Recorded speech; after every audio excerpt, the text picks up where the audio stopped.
രാഹുൽ മാങ്കൂട്ടത്തിനെതിരെ അതിജീവിതയുടെ ഭർത്താവ് തന്റെ കുടുംബജീവിതം തകർത്തു എന്ന് മുഖ്യമന്ത്രിക്കും ഡിജിപിക്കും പരാതി നൽകി.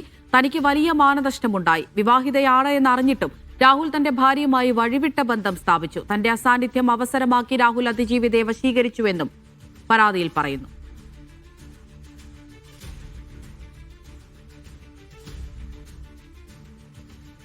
സാജിദ ജുമൽ വിവരങ്ങൾ നൽകാനായി ചേരുന്നുണ്ട്. സാജിദ, രാഹുൽ മാങ്കൂട്ടത്തിന് വീണ്ടും ഒരു കുരുക്കുകൂടി മുറുകുകയാണ്. ഇതിപ്പോൾ ഈ പരാതിക്കാരിയുടെ ഭർത്താവ് ഇദ്ദേഹം നിയമ നടപടിയുമായി മുന്നോട്ട് പോകാനുള്ള നീക്കത്തിലാണോ? ഈ പരാതിയിൽ എന്തൊക്കെ കാര്യങ്ങളാണ് ഉന്നയിക്കുന്നത്?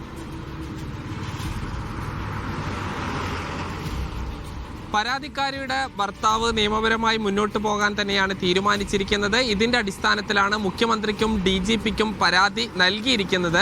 ഈ രാഹുൽ മാങ്കൂട്ടത്തിനെതിരെ നിലവിൽ തന്നെ ഈ കേസുണ്ട്. ഈ കേസുമായി ബന്ധപ്പെട്ട് ഈ പരാതിക്കാരൻ ഇപ്പോൾ DGPക്കും മുഖ്യമന്ത്രിക്കും പരാതി നൽകിയ ആളുടെ ഭാര്യയുടെ ഓഡിയോ സന്ദേശമാണ് നേരത്തെ പുറത്ത് വന്നിരുന്നത്. രാഹുൽ മാങ്കൂട്ടത്തിലും ആ യുവതിയും തമ്മിലുള്ള സംസാരമാണ് പുറത്ത് വന്നിരുന്നത്. അതായത് ഈ ആദ്യം ഗർഭിണിയാവണം എന്നാവശ്യപ്പെടുന്നു, പിന്നീട് ഈ ഗർഭം അലസിപ്പിക്കാൻ നിർബന്ധിക്കുന്നു തുടങ്ങിയ കാര്യങ്ങൾ തന്നെയാണ് അന്ന് ഓഡിയോ സന്ദേശത്തിൽ വരുന്നത്.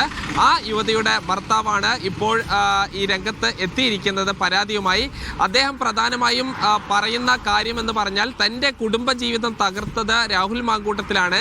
വിവാഹിതയാണ് എന്ന ഉത്തമ ബോധ്യം ഉണ്ടായിട്ട് കൂടി ഈ യുവതിയെ വശീകരിച്ച് ലൈംഗിക ബന്ധത്തിൽ ഏർപ്പെടുക ഉൾപ്പെടെയുള്ള കാര്യങ്ങൾ ചെയ്തു. അങ്ങനെ തൻ്റെ കുടുംബം തകർന്ന അവസ്ഥയിലാണ്. അതുകൊണ്ട് തന്നെ ഭാരതീയ ന്യായ സംഹിതയിലെ 84-ാം വകുപ്പ്, അതായത് വിവാഹിതയായ സ്ത്രീയെ സ്വാധീനിച്ചു എന്നുള്ള വകുപ്പ് കൂടി ചുമത്തണമെന്നാണ് ആവശ്യപ്പെടുന്നത്. ഈ പാലക്കാട് സ്വദേശിയായ യുവാവും ഈ ഭാര്യയും ഫ്ലാറ്റ് എടുത്ത് തിരുവനന്തപുരത്ത് താമസിച്ചിരുന്നു. ആ സമയത്ത് പല ആവശ്യങ്ങൾക്കായി തനിക്ക് നാട്ടിലേക്ക് വരേണ്ട ആവശ്യം വന്നിരുന്നു. ഈ സമയത്താണ് തൻ്റെ ഫ്ലാറ്റിലെത്തുകയും ഭാര്യയുമായി ശാരീരിക ബന്ധത്തിൽ ഏർപ്പെടുകയും താനുമായി അകറ്റി നിർത്തുന്ന ഒരു സാഹചര്യത്തിലേക്ക് പോവുകയും ചെയ്തത്.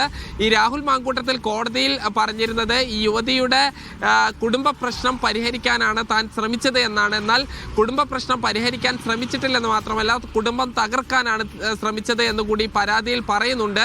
എന്തായാലും രാഹുൽ മാങ്കൂട്ടത്തിനെതിരെ നിലവിൽ തന്നെ കേസുകളുണ്ട്. അതോടൊപ്പം തന്നെ പുതിയൊരു വകുപ്പായി ഒരുപക്ഷെ ഈ പരാതി പരിഗണിച്ചാൽ ഈ BNS 84 കൂടി ചേർക്കാനുള്ളൊരു സാധ്യത കൂടി ഉണ്ട്.